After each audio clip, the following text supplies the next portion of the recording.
Is medical marijuana the new panacea to get well for wellness? And you know, you don't have to smoke it. There's so many ways to ingest it today, whether through chocolate bars, through cookies, through elixirs, through drinks, through soaps, through creams. And now, most recently, Brewbuds, infusing medical marijuana with your coffee. How would you like to wake up in the morning, have some caffeine, get yourself moving, and at the same time help your arthritis? We're going to take a look at how these things are made so safely and securely.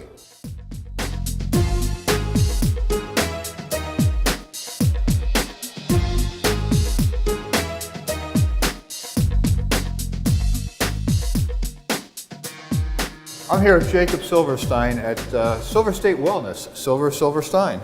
But Jacob, I hear a lot about the term extraction. What exactly is it? So extraction is simply taking the raw marijuana plant product, and it goes through an extraction process or an extraction machine, and what it does is it rips the essential oils from the marijuana plant, and then we take those oils and infuse them into other products at this facility. For instance, okay, now this would be the raw plant. The raw plant. That's exactly right. Right, so they take the plant and they grind it up and exactly. It looks like this. So, exactly. So this is the raw marijuana product. Right. It gets put through a grinder and then it is scooped. And this is the extraction device? Exactly. So this is a supercritical CO2 extraction machine that will pump the raw plant material through these columns with CO2. It then collects the raw essential oils in a receptacle device over here, and we're able to then process the raw oil through our fumigation hood using an ethanol bath. And is that this setup here? This is our fumigation hood, exactly. So once the product goes through the initial extraction, we'll then place it inside of an ethanol mixture, which then is evaporated off so that there's no ethanol in the final product. It then gets placed into a deep freezer, and then from there we refine it one more time using cheesecloth and other filters. And what we're doing is we're taking the wax and plant materials that are still at the end of this extraction process, and we're removing them so that by the time you get to the end of the entire extraction process, you're left with an oil that looks like this. This is the result of a lot of work, exactly, obviously. And right. This is highly concentrated. And this is the lifeblood of any edible product, any concentrate product, anything other than the flower that people customarily equate with medical marijuana. This is all the other ways of ingesting it. That's exactly right. Jacob, each one of these concentrates, when they're finished like this, they come from different strains. So essentially you can control, like CBD is the ingredient in medical marijuana that is not intoxicating, but is healing. Correct. The THC is the intoxicating ingredient, and there's varying degrees of the two, as well as other ingredients that control not only the strain, but how potent it is and what the effect may or may not be. Exactly right. So, for instance, what this is all numbered and has the name of a strain that came from a particular plant that was grown in order to produce that strain? Yes, exactly right. So in our lab, we're able to vary three things: time, pressure, and temperature, in order to extract different compounds and chemicals from the raw plant material. So marijuana has over 400 different compounds called cannabinoids, and these cannabinoids interact with each other in unique different ways that gives each marijuana strain its unique medical benefits. So for instance, there's a strain that may be helpful to sleep, another strain that is helpful for arthritis conditions, and you saw like they have a Charlotte's Web, which helps children with seizures. Exactly. So CBD, cannabidiol, is a fantastic medical benefit for anyone suffering from neuropathy, epilepsy, deep muscle pain. And so what we're able to do is we're able to extract those compounds, and then through the concentration process, we're able to infuse them into other products. Now there is also a process, instead of adding this to an edible or to a tea or a coffee, you can actually take a concentrate in its pure form and add it yourself. You can inhale it or smoke it. Exactly. Or it's called vaporization. And generally, what you're doing there is simply taking the concentrate itself, the oil, sometimes it's called shatter or wax, and what you're doing is you're vaporizing it at a very, very hot temperature, usually using a hot plate or a torch of some kind. And then what you're able to do is you're able to inhale that vapor that you've created. And it's much more intense than smoking or inhaling and infusing a typical other products. Exactly. If you're a patient that's used to maybe smoking a joint, for example, I would say if you're to ingest a concentrate, it's more akin to let's put it this way: if you smoke a joint and it's like maybe having a beer, a concentrate is going to be more like having a shot. It's far more concentrated and far more potent. I guess that's why they call it a concentrate. That's exactly right. Let's go take a look at some of the products that you make as a result of these concentrated oils. Jacob, I know that you make elixirs. What exactly is an elixir? An elixir is simply a marijuana-infused drink. And, okay, now this flavor is root beer. That's exactly right. And this, you take the concentrate that we saw in the last segment, and then you will mix it with a beverage. Yes. So what we do is we take all the ingredients that go into our root beer, for example, we put them into a brewer's cask, and then what we do is we emulsify our THC oil, the concentrate that we saw, into that root beer mix. And then it's through that process that we're able to then emulsify the THC, bind it to the root beer, and then in this room we actually bottle the individual root beers. Okay, and in a moment we'll see how you bottle. But this, you have multiple flavors, right? Yes. In addition to root beer, what else do you? We have cherry limeade, we have a fruit punch, we have a berry lemonade, all in addition to the root beer. And I see this, when it's infused, has 100 milligrams Yes. of medical marijuana. Yes, Now, exactly. what does that mean exactly? So what that simply means is that for each dose that you take of this drink, The whole bottle will be 100. the whole bottle will be 100. That's exactly right. However, what's really unique about this product is actually the bottle that we use here. So the cap itself is a dosing mechanism, just like you might see for like cough syrup exactly, for children. Exactly. So there's a little line on the inside of the cap that lets you know exactly what to fill it with, and then you'll see that on the back there's a suggested dose that shows you exactly what the intoxication time will be, in addition to how much you're actually taking. So when you're drinking, this says 30 minutes Yes. to feel the effect. Exactly. If you're eating something, an edible, Yes. then it's a longer period of time, typically. Typically. I mean, there's no there's no science on the time, because it really depends on when you've last eaten, your body weight, Exactly. and how your metabolism absorbs these things. Exactly. But smoking it, inhaling it in that manner is almost spontaneous. Exactly. So there's a variety of intake methods that you can use to ingest marijuana. Most people are familiar with smoking, whether it's a joint or a blunt, something like that. However, when it comes to edible marijuana, you use your liver actually to metabolize the marijuana once you've ingested it. In addition to that, you can also drink this and swish it around your mouth. Oral mucosal, you have all these mucous membranes in your mouth that absorb medicine, and you're able to just swish this in your mouth. And oral mucosal will actually intake into your body the THC within a 20 to 30 minute period, whereas ingesting through, just drinking it, goes through your GI tract and into your liver, that will take closer to 30, 45 minutes, maybe even an hour. Like you said, there's no scientific basis for marijuana intoxication. And of course, you have products that get absorbed and infused through the skin as well. Yes. We'll see those in a minute. Exactly. Okay, let's take a look at how this, because it's quite interesting how you label and bottle all of this. Exactly right. Okay, let's take a quick look at that. Okay.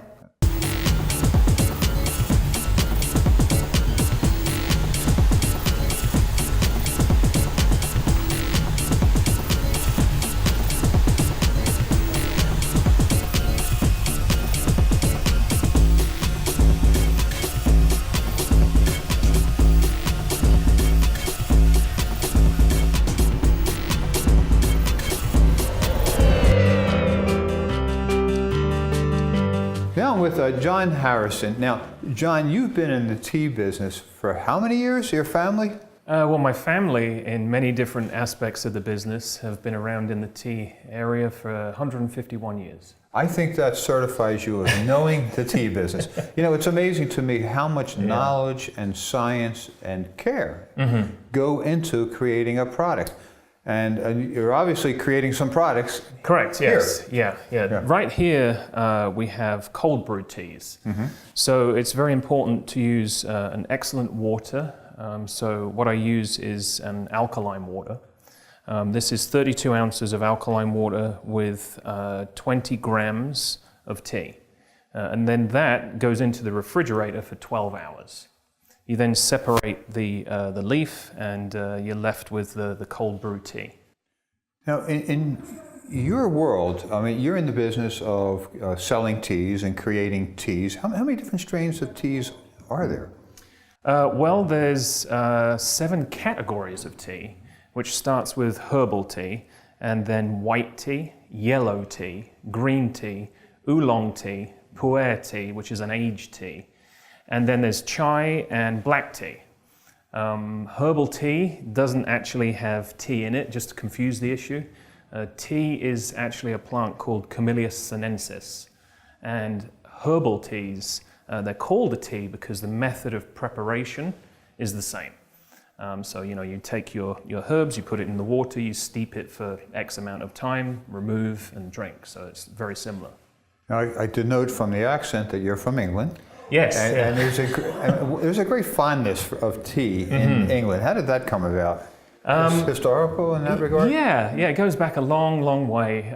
Tea was obviously founded in Yunnan, China. And at that time, you know, we're talking nearly 7,000 years ago, tea was actually discovered in Yunnan, China by complete accident. It didn't grow anywhere else in the world. The British at that time had visited China and struck a trade deal for the commodity of tea, then realized that they could plant it in India, which at the time was a British colony. But it was very difficult to get the China strain to grow in India. So they planted it all over the country at different elevations to see, you know, which one took it. So the elevations vary a lot. You can grow tea as low as sea level and as high as 80 to 100 feet above sea level. The higher quality of tea grows at the higher elevation. The reason for that is because of the lack of oxygen and the plant grows slower. Right. So the root network is what it's all about. The root network goes down deeper and finds nutrients, waters, minerals, vitamins, sends it all the way to the top of the plant. And it was found that lower oxygen, the plant gets a lot more time to send the root network down, which produces a much higher grade tea. Oh, wow. However, the yield and the flush is what's called the pick. So you know how we have our year separated in quarters. So that usually is how they pick the tea, flush 1, 2, 3, and 4. The higher elevation, you only get 2 flushes. The lower down you come, you get more flushes. So if you're thinking about tea that grows very low, you get lots and lots and lots of yield. And mainly that type of tea goes into tea bags that you would find in your grocery store. That's why in London they would serve high tea. Correct, yeah. Now, John will work with a food scientist and a chemist to actually come up with the best strain of tea infused with the cannabis that he can. And look, next time you have a cup of tea, make sure that you take the time to appreciate all the work, energy, and history that goes into making a tea leaf. The science behind creating these products is just amazing. And who would think that you have and need a food scientist and a chemist to help create these products? And Camille, you're a food scientist. Correct. Right? By the way, where do you have to go to school to become a food scientist? I went to UC Davis and got a degree in food science, a bachelor's degree. Are there a lot of colleges in the country? Yes, there are, all Really? across the country. Right. Do we have something at UNLV in food science? Not should. in food science, food hospitality and culinary. But we should. We should. We should. So what exactly does a food scientist do? A food scientist helps develop products that go to market, which I've been doing for over 25 years. We also make sure that the product that is going to be consumed is safe. We develop safety in our food process. We also develop ingredient decks and nutrition facts panels. And I've been working with natural and organic and non-GMO ingredients for a long time, and that's become a very big trend. People want to know where their food's coming from and that they're natural and safe. Right, so when you're buying a product in the market, what's the first thing you're going to look at on the label? Ingredient deck and nutrition facts panel. And what would be, to you, an immediate negative not to buy a product? High fat content, high sodium content. How about too many artificial preservatives? Maybe some of them. Yeah. Not all of them bother me. There are a lot of natural preservatives now that can be used. And you're okay with those? Yes. Yeah. And okay, and now, Brittany, you work closely with Camille, and you're a chemist, Yes. a food chemist. Pharmaceutical. Or pharmaceutical chemist. Okay, sorry. Okay. So, what do you do, and how does that work and coordinate with what Camille does? So my past is in pharmaceuticals, and cannabis to me is a pharmaceutical. And so I treat it just like I would any other compound that's used for treating any other therapeutic area. So I formulate a formulation, and I would use products that are fine for pharmaceutical, and then I come to Camille and say, okay, I would use this as a tablet. Right. What could I use in the food realm? Right. So a tablet being like mints Yeah, that you sell here would Yeah. be something that you would work on, exactly. and is choosing whether it goes into a mint or an elixir, and how much and how it goes in is all part of the science of this. Exactly. So, Amazing, right. Never would have thought, 30, 40 years ago that we'd be in the food science and chemical pharmaceutical of medical marijuana, but it's interesting, huh? It is. it is. And innovative, it's all new. Okay. Yeah. You get an opportunity to create things. Feels like pioneers in a new frontier. Okay, we're going to take a look at some of the other products. Cristal, Yes. you are a Chocolatier. chocolatier. And how does one become a chocolatier? I graduated Le Cordon Bleu, and then I made it my personal choice to have a focus in chocolate. Other people, you can do cake and things, but my focus is chocolate. So you create chocolate sweets Yes, I do. of all type, and that get infused with the medical marijuana, end up to be a chocolate bar similar to this, Yes. right? And some of the ingredients you use are pumpkin seeds. Our pepitas, they are roasted and they have Himalayan sea salt. Right. These are our crispies. They go on our milk chocolate crispy Kraken bar. And chocolate chips, of course. Chocolate Calais, so we are a little fancier than Okay. chocolate chips. When you're a Calais, you're meant for a dessert. You're not just going in a cookie, its structure is different. And you melt those down to become the bars. And what is involved in the science of chocolate? And what are you really looking to create? When you are making a good chocolate bar, chocolate for it to set has to be tempered. You melt your chocolate to 110. It's very specific. That's when all of your crystallization is broken down. You add in a seed or just whole chocolate that has not been melted. You want to drop your temperature back to 89 degrees. At that, you can test it to see how shiny it is. What is its snap? You can eat a piece to check its mouthfeel. You want all that to be smooth. If it's not properly tempered, it could melt in the bar. Like when you send it in the box, it won't have a great snap. It won't melt. It won't even look right. I'm always complaining about chocolate without a great snap. And what about Very important. And what about the appearance and that's also important, right? It's very important. So I will show you. This bar is imperfect. We do not let it pass at all. Right. There's blooms and there's a white streak. So that happens when at the end of the batch, let's just say it's not hot enough, and I reheat and I put it on there and it was 91 over being 89. Right. That's how sensitive it is. And would that affect the taste or just the appearance? It does not affect the taste of the bar unless it was severely out of temper. It's that one spot on the bar, just a little discoloration. The bar still snaps perfectly fine. It's still going to melt the exact that's the same way. snap. You want that snap.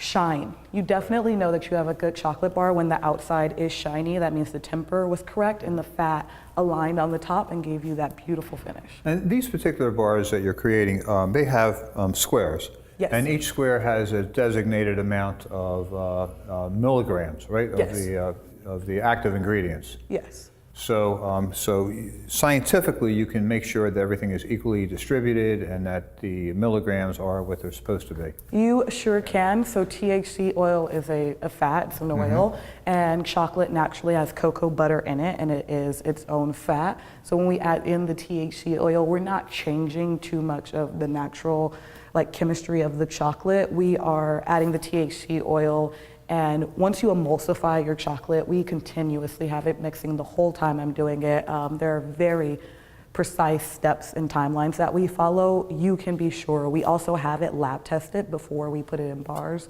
So I know that for a 50-gram bar, if it says it's 500, the whole bar is 500. Any difference in variance, if it's 501.2, we tell our customers. Right. Amazing. Once again, the process so scientific, so takes so much experience to create these products. Thank you so much. You are so welcome. Here, let's be official. Yes.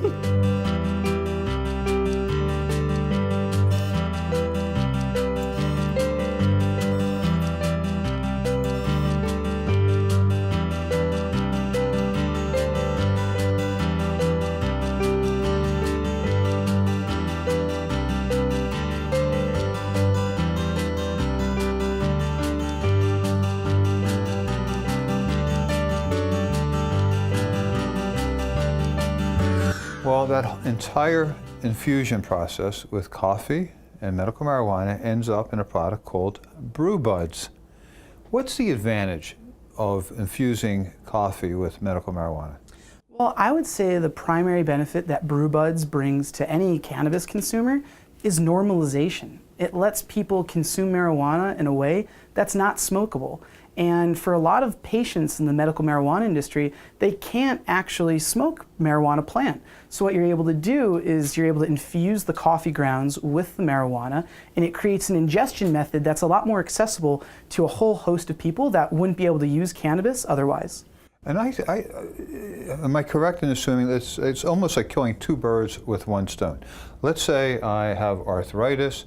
I want to wake up in the morning, I want a little bit of a jolt with my caffeine fix or some coffee, have it infused with a CBD strain of medical marijuana. It's going to help my arthritis. Exactly. Right, that morning coffee is going to do both. Exactly. So what we're doing is we're pairing the benefits of coffee with the medical benefits of cannabis. And what we're doing is we're pairing individual strains with different types of coffee. So for example, indica marijuana strains generally tend to be very good for sleep, insomnia, and so we'll be pairing that with a decaf.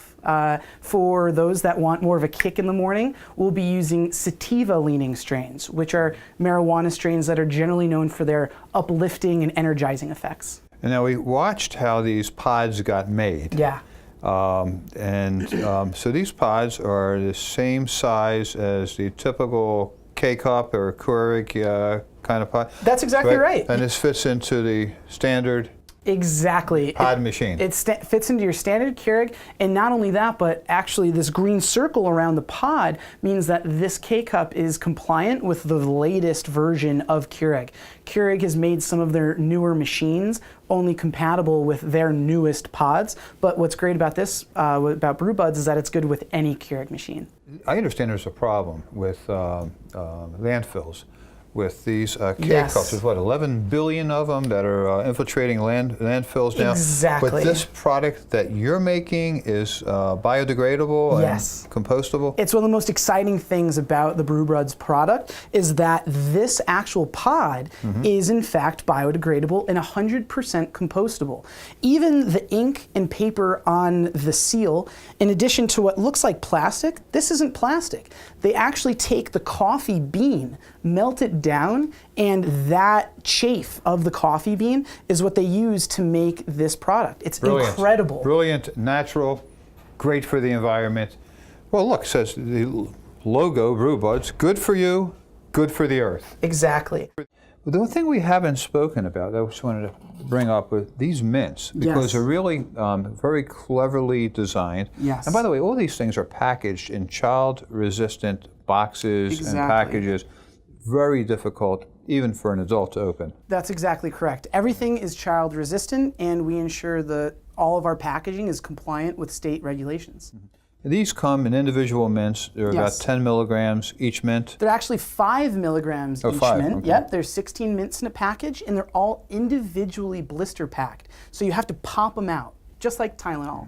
And this is the relaxing mint version. This is the awakening. I assume one's for the evening and one's for the daytime. Exactly right, depending on what a patient prefers. Okay, and let's talk a little bit about these synergy drinks. Absolutely. So the Synergy line is we have two different tinctures. One's a vanilla, the other's cinnamon. These are a 1-to-1 ratio of CBD and THC. So THC and CBD work in conjunction with each other. It's something called the entourage effect, and it gives you a better medicinal benefit from both compounds when they're together included in the same product. And these are drops, Yes. right? So for somebody who doesn't want to smoke a product, they can just put a couple drops in their mouth, right under their tongue. Exactly. If someone didn't want to smoke or they didn't want to eat a whole chocolate bar, you can simply take the dropper and place it underneath your tongue. Yeah, very convenient, especially for people who are have serious illnesses like MS, Exactly. Parkinson's, that type of thing.